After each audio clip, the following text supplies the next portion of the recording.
8:42 is the time now. We're showing you this time-lapse video here behind me, and you can see a home is being built. This incredible video spans just 21 days, showing 80 volunteers from all across the country, from sunup until sundown, putting their hard work into building this custom home for retired Army Sgt Ryan Major. He's a veteran who was severely wounded in Iraq, but against all odds has fought back to live a life bigger than most.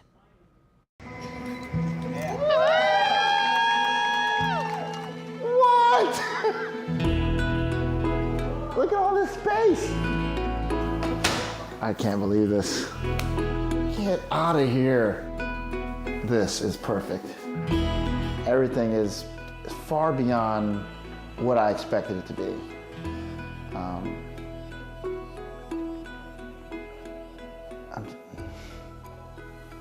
I'm just so happy. There's the real one. Today, Ryan Major was handed the keys to his new house. I love it. A house that won't cost Ryan a thing. Thanks to a Soldier's Journey home, this house was built in 21 days by 80 volunteers from 15 different states and furnished by local businesses.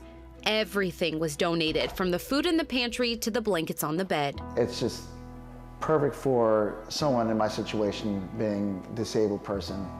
This entire house is accessible. And this is the first time since my injury that I've had that. In his new home, Ryan can grab a cup from the cabinet without any help. This is what I've needed for so many years. He can get into his own bed in a matter of seconds. Simple tasks that we take for granted. Doing a shower. For Ryan, there are no simple tasks. He sits in a wheelchair, missing both of his legs and parts of his hands, the result of one fateful morning while on a mission in Iraq.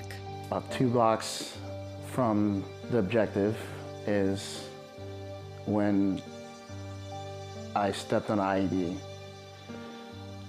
And I remember being hit, and my body being lifted over a 6-foot-high residential wall. On November 10, 2006, Ryan was just 19 years old, serving his country as a U.S. Army infantryman in Ramadi, Iraq. Ryan's unit used a vehicle to smash through that wall before rushing him to Camp Ramadi. He awoke over a month later at Walter Reed Medical Center in Arlington, Virginia, 2 days after Christmas. And I woke up and I didn't have my legs. Several digits on my hands, and I was a mess. Not knowing what my next step was going to be.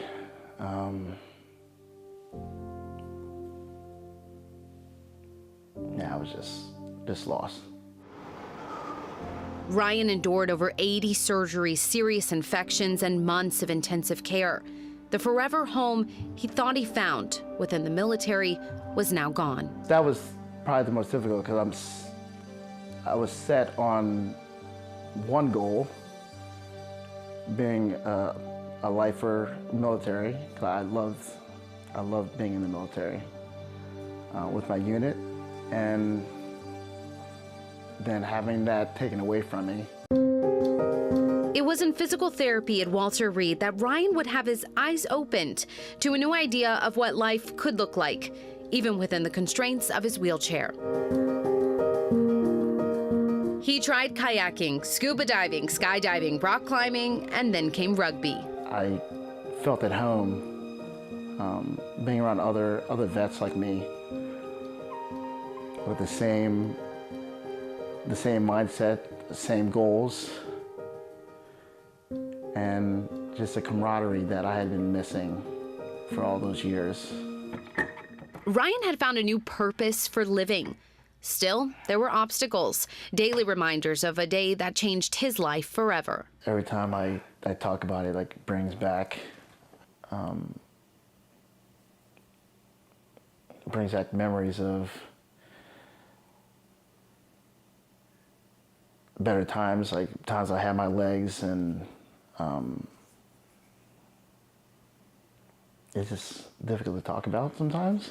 Ryan has come so far on the journey to reclaim his life, only to be stuck, squeezing through the narrow hallway of a 600-square-foot apartment on the second floor. For nearly 18 years, Ryan has not lived in a single home that has accommodated his injuries. He's never been able to roll right into his own front door or even fit in his own shower. But with this home, built by a Soldier's Journey home, this changes everything. To have a community that takes the time out of their schedule to help out another person, another veteran, it means so much to me that people actually care. And I love community, I love team, and this community is my new team. Waking up after his injury, Ryan was lost. Today you'll find him at a new address, in a house made just for him, army green on the walls, built with love, making it more than just a house. I am so happy right now. I can't even really describe my emotions because they're all over the place. I'm happy, I'm sad, I'm grateful.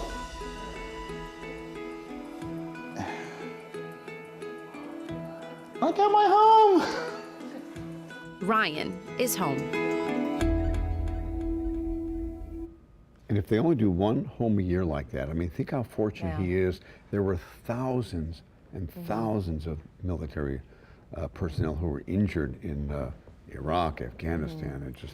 Well, 2.5 million soldiers served since 9/11, and when you're looking at those numbers, 80% were combat tours. Yeah. 30% of those have disabilities from battle. That's a lot. And because the medicine, the medics are so better trained. They're so much more able to save people who used to die in the field, but are now able to live life. Yeah, he said he's lucky to be alive, but nonprofits like this really make such a big difference. Oh, they do. His life is completely different, and Ryan's tough, man, playing rugby. Oh yeah, that's a tough sport. Yeah, they're in Florida right now at Nationals and wishing them the best. I haven't heard how he's doing, but I know he was amped up. And you said they were really tough with each other. Yeah, rugby, wheelchair rugby, you guys got to check it out. It is intense. I had to watch like this. Yeah.